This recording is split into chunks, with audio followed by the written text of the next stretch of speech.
नमस्कार। स्वागत है आपका हमारे चैनल पर जिसका नाम है बोलती कहानियाँ। चलिए हम आज आपको सुनाते हैं मुंशी प्रेमचंद जी की ही लिखी कहानी महातीर्थ। मुंशी इंद्रमणि की आमदनी कम थी और खर्च ज़्यादा। अपने बच्चे के लिए दाई रखने का खर्च ना उठा सकते थे, लेकिन एक तो बच्चे की सेवा शुश्रूषा की फिक्र और दूसरे अपने बराबर बालों में हेठे बनकर रहने का अपमान इस खर्च को सहने पर मजबूर करता था। बच्चा दाई को बहुत चाहता था, हरदम उसके गले का हार बना रहता था, इसलिए दाई और भी ज़रूरी मालूम होती थी। पर शायद सबसे बड़ा कारण यह था कि वह मुरव्वत के बस दाई को जवाब देने का साहस नहीं कर सकते थे। बुढ़िया उसके यहाँ 3 साल से नौकर थी। उसने उनकी इकलौते लड़के का लालन पालन किया था। अपना काम बड़ी मुस्तैदी और परिश्रम से करती थी। उसे निकालने का कोई बहाना नहीं था और व्यर्थ खुचर निकालना इंद्रमणि जैसे भले आदमी के स्वभाव के विरुद्ध था। पर सुखदा इस संबंध में पति से सहमत ना थी। उसे संदेह था कि दाई हमें लूट लेती है। जब दाई बाजार से लौटती तो वह दालान में छिपी रहती कि देखूं आटा कहीं छिपा कर तो नहीं रख देती, लकड़ी तो नहीं छिपा देती। उसकी लाई हुई चीज़ों को घंटों देखती, पूछताछ करती, बार बार पूछती, इतना ही क्यों? क्या भाव है? क्या इतना महंगा हो गया? दाई कभी तो इन संदेहात्मक प्रश्नों का उत्तर नम्रता पूर्वक देती, किंतु जब कभी बहू जी ज़्यादा तेज हो जाती तो वह भी कड़ी पड़ जाती थी। सप्ते खाती, सफाई की सहायतें पेश करती, वाद विवाद में घंटों लग जाते थे। प्रायः नित्य ही यही दशा रहती और प्रतिदिन यह नाटक दाई के अश्रुपात के साथ समाप्त होता था। दाई का इतनी सख्तियां झेलकर पड़े रहना सुखदा के संदेह को और भी पुष्ट करता था। उसे कभी विश्वास नहीं होता था कि यह बुढ़िया केवल बच्चे के प्रेम बस पड़ी हुई है। वह बुढ़िया को इतनी बाल प्रेमशीला नहीं समझती थी। संयोग से एक दिन दाई को बाजार से लौटने में जरा देर हो गई। वहाँ 2 कुजड़ियों में देवासुर संग्राम रचा था। उनका चित्रमय हाव भाव, उनका अज्ञेय तर्क वितर्क, उनके कटाक्ष और व्यंग सब अनुपम थे। विष के 2 नद थे या ज्वाला के 2 पर्वत, जो दोनों तरफ से उमड़कर आपस में टकरा गए। वाक्य का क्या प्रभाव था, कैसी विचित्र विवेचना, उनका शब्द बाहुल्य, उनकी मार्मिक विचारशीलता, उनके अलंकृत शब्द विन्यास और उपमाओं की नवीनता पर ऐसा कौन सा कवि है जो मुग्ध न हो जाता। उनका धैर्य, उनकी शांति विस्मयजनक थी। दर्शकों की एक खासी भीड़ लगी थी। वे लाज को लज्जित करने वाले इशारे, वे अश्लील शब्द जिनसे मलिनता के भी कान खड़े होते, सैकड़ों रसिक जनों के लिए मनोरंजन की सामग्री बने हुए थे। दाई भी खड़ी हो गई कि देखूं क्या मामला है। तमाशा इतना मनोरंजक था कि उसे समय का बिल्कुल ध्यान न रहा। एकाएक जब 9 के घंटे की आवाज़ कान में सुनाई पड़ी तो वह चौंक पड़ी और लपकी हुई घर की ओर चली। सुखदा भरी बैठी थी। दाई को देखते ही त्योरी बदलकर बोली, क्या बाजार में खो गई थी? दाई विनयपूर्वक भाव से बोली, एक जान पहचान की महरी से भेंट हो गई। वह बातें करने लगी।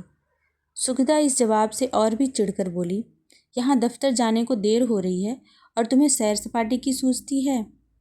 परंतु दाई ने इस समय दबने में ही कुशल समझी।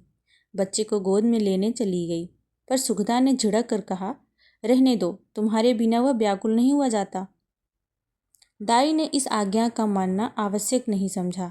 बहू जी का क्रोध ठंडा करने के लिए इससे उपयोगी और कोई दूसरा उपाय न सूझा। उसने रुद्रमणि को इशारे से अपने पास बुलाया। वह दोनों हाथ फैलाए लड़खड़ाता हुआ उसकी ओर चला। दाई ने उसे गोद में उठा लिया और दरवाजे की तरफ चली, लेकिन सुखदा बाज की तरह झपटी और रुद्र को उसकी गोदी से छीनकर बोली, तुम्हारी यह धूर्तता बहुत दिनों से देख रही हूँ। यह तमाशे किसी और को दिखाइए, यहाँ जी भर गया है। दाई रुद्र पर जान देती थी और समझती थी कि सुखदा इस बात को जानती है। उसकी समझ में सुखदा और उसके बीच ऐसा मजबूत संबंध था जिसे साधारण झटके तोड़ न सकते थे। यही कारण था कि सुखदा के कटु वचनों को सुनकर भी उसे यह विश्वास न होता था कि मुझे निकालने पर प्रस्तुत हैं। पर सुखदा ने यह बातें कुछ ऐसी कठोरता से कही और रुद्र को ऐसे निर्दयता से छीन लिया कि दाई से सहन ना हो सका। बोली, बहू जी, मुझसे कोई बड़ा अपराध तो नहीं हुआ। बहुत तो पाव घंटे की देरी हुई होगी, इसी पर आप इतना बिगड़ रही हैं, तो साफ क्यों नहीं कह देती कि दूसरा दरवाज़ा देखो।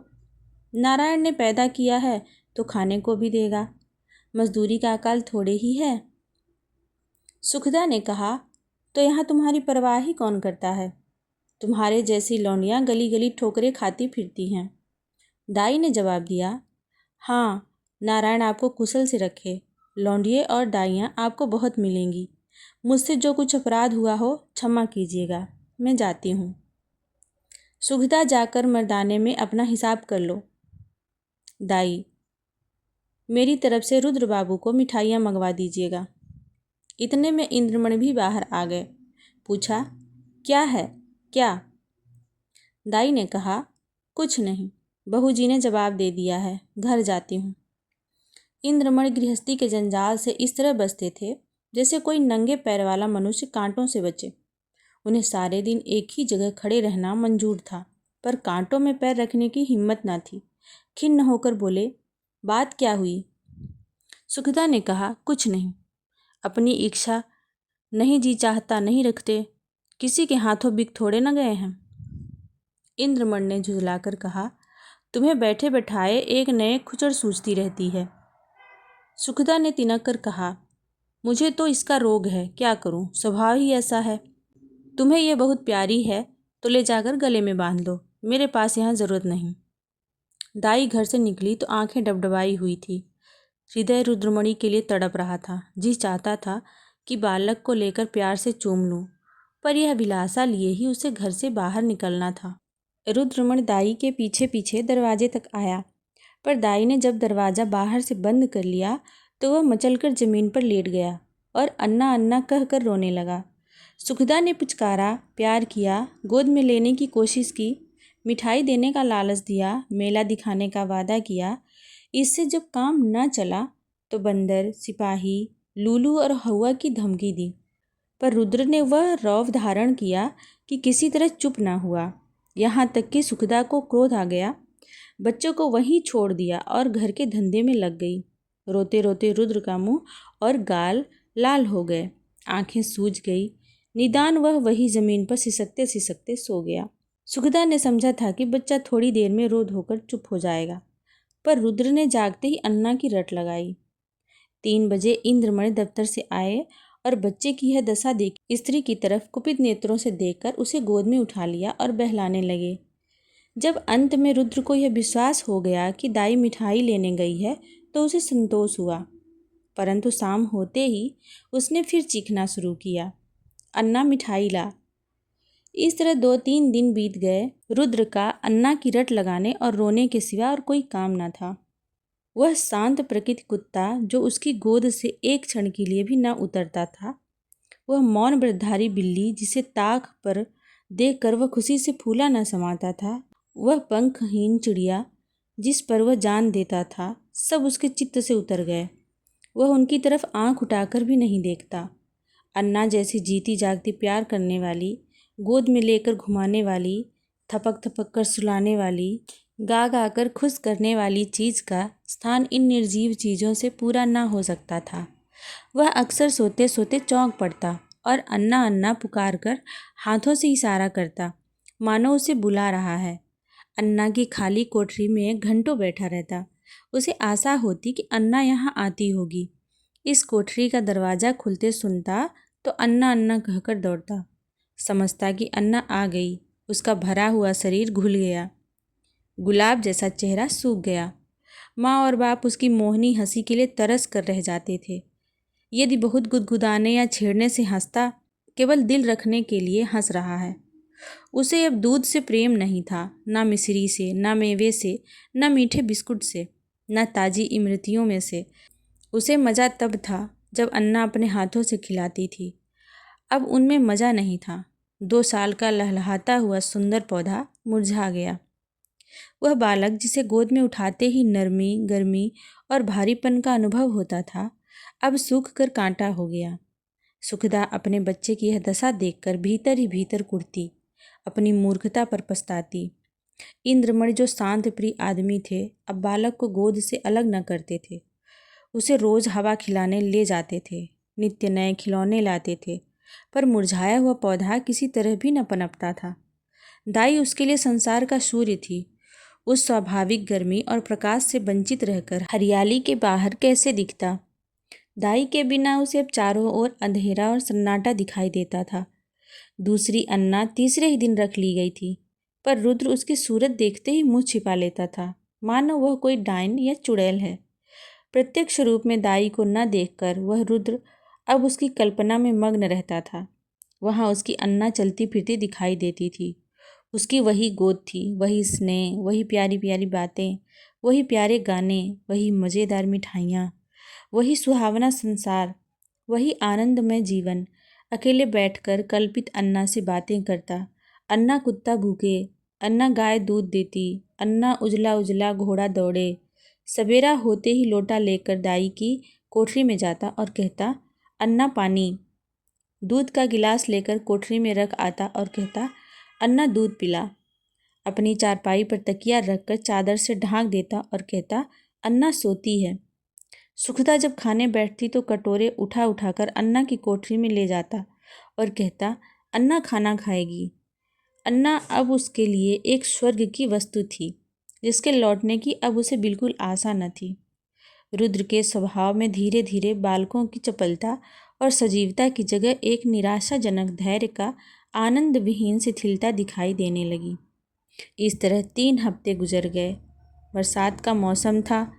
कभी बेचैन करने वाली गर्मी, कभी हवा के ठंडे झोंके। बुखार और जुकाम का जोर था। रुद्र की दुर्बलता इस ऋतु परिवर्तन को बर्दाश्त न कर सकी। सुखदा उसे फलालैन का कुर्ता पहनाए रखती थी। उसे पानी के पास नहीं जाने देती थी। नंगे पैर एक कदम नहीं चलने देती, पर सर्दी लग ही गई। रुद्र को खांसी और बुखार आने लगा। प्रभात का समय था। रुद्र चारपाई पर आंख बंद किए पड़ा था। डॉक्टरों का इलाज निष्फल हुआ। सुखदा चारपाई पर बैठी उसकी छाती में तेल की मालिश कर रही थी और इंद्रमणि विषाद मूर्ति बने हुए करुणापूर्ण आंखों से बच्चे को देख रहे थे। इधर सुखदा से बहुत कम बोलते थे। उन्हें उससे एक तरह से चिड़सी हो गई थी। वह रुद्र की बीमारी का एकमात्र कारण उसी को समझते थे। वह उनकी दृष्टि में बहुत नीच स्वभाव की स्त्री थी। सुखदा ने डरते डरते कहा, आज बड़े हकीम साहब को बुला लेते, शायद उसकी दवा से फायदा हो। इंद्रमण ने काली घटाओं की ओर देखकर रुखाई से जवाब दिया, बड़े हकीम नहीं, धनवंतर भी आए तो भी उसे कोई फायदा न होगा। सुखदा ने कहा, तो क्या अब किसी की दवा न होगी? इंद्रमणि, बस इसकी एक ही दवा है और अलभ्य है। सुखदा, तुम्हें तो बस एक ही धुन सवार है। क्या बुढ़िया आकर अमृत पिला देगी? इंद्रमणि, यदि नहीं समझती हो और अब तक नहीं समझी तो रोगी, बच्चे से हाथ धोना पड़ेगा। सुखदा, चुप भी रहो, क्या अशुभ मुँह से निकालते हो? यदि ऐसी ही जली कटी सुनानी है तो बाहर चले जाओ। इंद्रमणि, मैं तो जाता हूँ, पर याद रखो यह हत्या तुम्हारी ही गर्दन पर होगी। यदि लड़के को तंदुरुस्त देखना चाहती हो तो उसी दाई के पास जाओ, उनसे विनती और प्रार्थना करो, क्षमा मांगो। तुम्हारे बच्चे की जान उसकी दया के अधीन है। सुखदा ने कुछ उत्तर नहीं दिया। उसकी आंखों से आंसू जारी थे। इंद्रमण ने पूछा, क्या मर्जी है, जाऊं, उसे बुला लाऊं? सुखदा, तुम क्यों जाओगे? मैं आप ही चली जाऊंगी। इंद्रमण, नहीं, क्षमा करो, मुझे तुम्हारे ऊपर विश्वास नहीं है। न जाने तुम्हारी जवान से क्या निकल पड़े कि जो वह आती भी हो तो ना आवे। सुखदा ने पति की ओर फिर तिरस्कार की दृष्टि से देखा और बोली, हाँ और क्या, मुझे बच्चे की बीमारी का शौक थोड़े ही है। मैंने लाज के मारे तुमसे कहा नहीं, पर मेरे हृदय में यह बात बार बार उठी है। यदि मुझे दाई के मकान का पूरा पता मालूम होता तो मैं कभी की उसे मना लाई होती। वह मुझसे कितनी भी नाराज़ हो, पर रुद्र से उसे प्रेम था। मैं आज ही उसके पास जाऊंगी। तुम विनती करने को कहते हो, मैं उसके पैरों में पड़ने को तैयार हूँ। उसके पैरों को आंसुओं से भिगोऊंगी और जिस तरह राजी हो राजी करूंगी। सुखदा ने बहुत धैर्य धरकर यह बातें कही, परंतु उमड़ते हुए आंसू अब न रुक सके। इंद्रमण ने स्त्री की ओर सहानुभूतिपूर्वक देखा और लज्जित हो बोले, मैं तुम्हारा जाना उचित नहीं समझता, मैं खुद ही जाता हूँ। कैलाशी संसार में अकेली थी। किसी समय उसका परिवार गुलाब की तरह फूला हुआ था, परंतु धीरे धीरे सब पंक्तियां गिर गईं। अब उसकी सब हरियाली नष्ट भ्रष्ट हो गई और अब वही एक सूखी हुई टहनी उस हरे भरे पेड़ का चिन्ह रह गई थी। परंतु रुद्र को पाकर इस सूखी हुई टहनी में जान पड़ गई थी। इसमें हरी भरी पंक्तियां निकल आई थीं। वह जीवन जो अब तक नीरस और शुष्क था, अब सरस और सजीव हो गया था। अंधेरे जंगल में भटके हुए पथिक को प्रकाश की झलक आने लगी थी। अब उसका जीवन निरर्थक नहीं बल्कि सार्थक हो गया था। कैलाशी रुद्र की भोली बातों पर निछावर हो गई, पर स्नेह सुखदा से छिपाती थी, इसलिए कि माँ के हृदय पर द्वेष न हो। वह रुद्र के लिए माँ से छिपाकर मिठाइयाँ लाती और उसे खिलाकर प्रसन्न होती। वह दिन में 2-3 बार उसे उपटन मलती कि बच्चा खूब पुष्ट हो। वह दूसरों के सामने उसे कोई चीज़ नहीं खिलाती कि उसे नज़र न लग जाएगी। सदा वह दूसरों से बच्चे के अल्पाहार का रोना रोया करती। उसे बुरी नज़र से बचाने के लिए तावीज़ और गड़े लाती रहती। यह उसका विशुद्ध प्रेम था, उसमें स्वार्थ की गंध भी न थी। इस घर से निकलकर कैलाशी की वह दशा थी जो थिएटर में एकाएक बिजली के लैंपों के बुझ जाने से दर्शकों की होती है। उसके सामने वही सूरत नाच रही थी, कानों में वही प्यारी प्यारी बातें गूंज रही थी। उसे अपना घर काटे खाता था। उस काल कोठरी में दम घुट जाता था। रात ज्यों-त्यों कर कटी। सुबह को वह घर में झाड़ू लगा रही थी। एकाएक बाहर ताजे हलवे की आवाज़ सुनकर बड़ी फुर्ती से निकल आई। तब तक याद आ गया, आज हलवा कौन खाएगा, आज गोद में बैठकर कौन चहकेगा। मान सुनने के लिए जो हलवा खाते समय रुद्र की होठों से और शरीर के एक एक अंग से बरसता था, हृदय तड़प उठा। वह व्याकुल होकर घर से बाहर निकली कि चलूं, रुद्र को देख आऊं, पर आधे रास्ते से लौट गई। रुद्र कैलाशी के ध्यान से एक क्षण भर के लिए भी नहीं उतरता था। वह सोते सोते चौंक पड़ती, जान पड़ता रुद्र डंडे का घोड़ा दबाए चला आता है। पड़ोसिनों के पास जाती तो रुद्र की ही चर्चा करती। रुद्र उसके दिल और जान में बसा हुआ था। सुखदा के कठोरतापूर्ण कुव्यवहार का उसके हृदय में ध्यान नहीं था। वह रोज इरादा करती कि आज रुद्र को देखने चलूंगी। उसके लिए बाजार से मिठाइयाँ और खिलौने लाती। घर से चलती पर रास्ते से लौट आती। कभी भी 2-4 कदम से आगे नहीं बढ़ा जाता। कौन सा मुंह लेकर जाऊं? जो प्रेम को धूर्तता समझता हो उसे कौन सा मुंह दिखाऊं? कभी सोचती, यदि रुद्र हमें ना पहचाने तो बच्चों के प्रेम का ठिकाना ही क्या, नई दाई से हिल मिल गया होगा। यह ख्याल उसके पैरों पर जंजीर का काम कर जाता था। इस तरह 2 हफ्ते बीत गए। कैलाशी का जी उचाट रहता, जैसे उसे कोई लंबी यात्रा करनी हो। घर की चीज़ें जहाँ की तहाँ पड़ी रहती, न खाने की सुधि थी न पहनने की। रात दिन रुद्र ही के ध्यान में डूबी रहती थी। संयोग से इन्हीं दिनों बद्रीनाथ की यात्रा का समय आ गया। मोहल्ले के कुछ लोग यात्रा की तैयारियां करने लगे। कैलाशी की दशा इस समय उस पालतू चिड़िया की सी थी जो पिंजरे से निकलकर फिर किसी कोने की खोज में हो। उसे विस्मृत का यह अच्छा अवसर मिल गया। यात्रा के लिए तैयार हो गई। आसमान पर काली घटाएं छाई थी और हल्की हल्की फुहारें पड़ रही थी। दिल्ली स्टेशन पर यात्रियों की भीड़ थी। कुछ गाड़ियों में बैठे थे, कुछ अपने घर वालों से विदा हो रहे थे। चारों तरफ हलचल सी मची थी। संसार माया आज भी उन्हें जकड़े हुए थी। कोई स्त्री को सावधान कर रहा था कि धान कट जावे तो ताल वाले खेत में मटर बो देना और बाग के पास गेहूँ। कोई अपने जवान लड़के को समझा रहा था, आसामियों पर बकाया लगान की नलिश में देर न करना और 2 रुपये सैकड़ा सूद जरूर काट लेना। एक बूढ़े व्यापारी महाशय अपने मुनीम से कह रहे थे कि माल आने में देरी हो तो खुद चले जाइएगा और चलतू माल लीजिएगा, नहीं तो रुपया फंस जाएगा। पर कोई कोई ऐसे श्रद्धालु मनुष्य भी थे जो ध्यान मग्न दिखाई देते थे। वे या तो चुपचाप आसमान की ओर निहार रहे थे या माला फेरने में तल्लीन थे। कैलाशी भी एक गाड़ी में बैठी सोच रही थी, इन भले आदमियों को अब भी संसार की चिंता नहीं छोड़ती। वहीं वाणिज्य व्यापार लेन देन की चर्चा। रुद्र की इस समय यहाँ होता तो बहुत रोता, मेरी गोद से कभी न उतरता।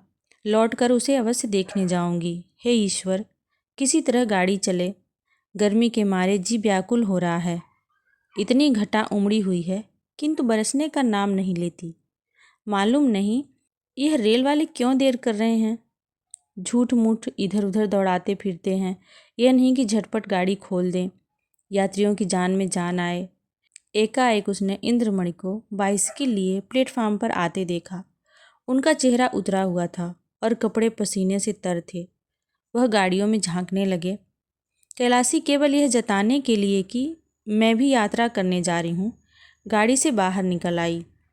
इंद्रमण उसे देखते ही लपक कर करीब आ गए और बोले, क्यों कैलाशी, तुम भी यात्रा को चली? कैलाशी ने सगर्व दीनता से उत्तर दिया, हाँ, यहाँ क्या करूँ, जिंदगी का कोई ठिकाना नहीं। मालूम नहीं कब आंखें बंद हो जाए। परमात्मा के यहाँ मुँह दिखाने का कोई उपाय होना चाहिए। रुद्र बाबू अच्छी तरह हैं? इंद्रमण, अब जा रही हो, रुद्र का हाल पूछकर क्या करोगी? उसे आशीर्वाद देती रहना। कैलाशी की छाती धड़कने लगी। घबरा कर बोली, उनका जी अच्छा नहीं है क्या? इंद्रमण, वह तो उसी दिन से बीमार है जिस दिन तुम वहाँ से निकली। 2 हफ्ते तक अन्ना अन्ना की रट लगाई। अब 1 हफ्ते से खांसी और बुखार में पड़ा है। सारी दवाइयाँ करके हार गया, कुछ फ़ायदा न हुआ। मैंने सोचा था कि चलकर तुम्हारी अनुनय विनय करके लिवा लाऊंगा। क्या जाने तुम्हें देखकर उसकी तबीयत संभल जाए। पर तुम्हारे घर गया तो मालूम हुआ कि तुम यात्रा करने जा रही हो। अब किस मुंह से चलने को कहूँ? तुम्हारे साथ सलूक ही कौन सा अच्छा किया जो इतना साहस करूँ। फिर पुण्य कार्य में विघ्न डालने का भी डर है। जाओ, उसका ईश्वर मालिक है। आयु शेष है तो बच ही जाएगा, अन्यथा ईश्वरीय गति में किसी का क्या बस। कैलाशी की आंखों के सामने अंधेरा छा गया। सामने की चीज़ें तैरती हुई मालूम होने लगी। हृदय भावी अशुभ की आशंका से दहल गया। हृदय से निकल पड़ा, हे ईश्वर, मेरे रुद्र का बाल बांका न हो। प्रेम से गला भर आया। विचार किया, मैं कैसी कठोर हृदया हूँ। प्यारा बच्चा रो रो कर हलकान हो गया और मैं उसे देखने तक नहीं गई। सुखदा का स्वभाव अच्छा नहीं ना सही, किंतु रुद्र ने मेरा क्या बिगाड़ा था कि मैंने माँ का बदला बेटे से लिया। ईश्वर मेरा अपराध क्षमा करे। प्यारा रुद्र मेरे लिए हुड़क रहा है। इस ख्याल से कैलाशी का कलेजा मसोस उठा था और आंखों से आंसू बह निकले। मुझे क्या मालूम था कि उसे मुझसे इतना प्रेम है। नहीं मालूम बच्चे की क्या दशा है। भयातुर हो बोली, दूध तो पीते हैं ना? इंद्रमणि, तुम दूध पीने को कहती हो? उसने 2 दिन से आंख नहीं खोली। कैलाशी, हे मेरे परमात्मा, अरे वो कुली, कुली बेटा, आकर मेरा सामान गाड़ी से उतार दे। अब मुझे तीर्थ जाना नहीं सूझता।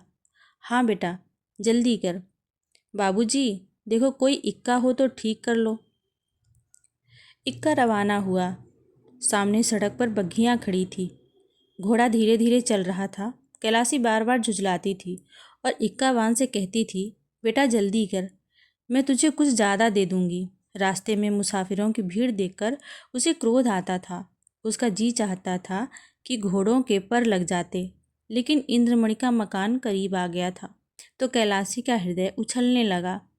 बार बार हृदय से रुद्र के लिए आशीर्वाद निकलने लगा। ईश्वर करे सब कुछ कुशल मंगल हो। इक्का इंद्रमणि की गली की ओर मुड़ा। अकस्मात कैलाशी के मकान में रोने की ध्वनि पड़ी। कलेजा मुंह को आ गया, सिर में चक्कर आ गया। मालूम हुआ नदी में डूब जाती हूँ। जी चाहा कि इक्के पर से कूद पड़ूं, पर थोड़ी देर में मालूम हुआ कि कोई स्त्री मैके से विदा हो रही है। संतोष हुआ।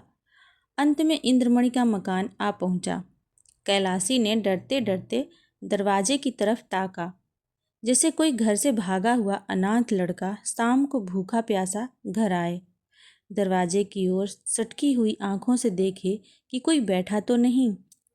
दरवाजे पर सन्नाटा छाया हुआ था। महाराज बैठा सुरती मल रहा था। कैलाशी को जरा ढाढ़स हुआ। घर में बैठी तो देखा कि दाई पुलटिस पका रही है। हृदय में बल का संचार हुआ। सुखदा के कमरे में गई तो उसका हृदय गर्मी के मध्याह्न काल के सदृश काँप रहा था। सुखदा रुद्र को गोद में लिए दरवाजे की ओर एकटक ताक रही थी। शोक और करुणा की मूर्ति बनी थी। कैलाशी ने सुखदा से कुछ नहीं पूछा। रुद्र को उसकी गोद से लिया और उसकी तरफ सजल नयनों से देखकर कहा, बेटा रुद्र, आंखें खोलो। रुद्र ने आंखें खोली। क्षण भर दाई को चुपचाप देखता रहा और तब एकाएक दाई के गले से लिपटकर बोला, अन्ना, अन्ना, अन्ना आई। रुद्र का पीला मुरझाया हुआ चेहरा खिल उठा, जैसे बुझते हुए दीपक में तेल पड़ जाए। ऐसा मालूम हुआ मानो वह कुछ बढ़ गया है। 1 हफ्ता बीत गया। प्रातःकाल का समय था। रुद्र आंगन में खेल रहा था।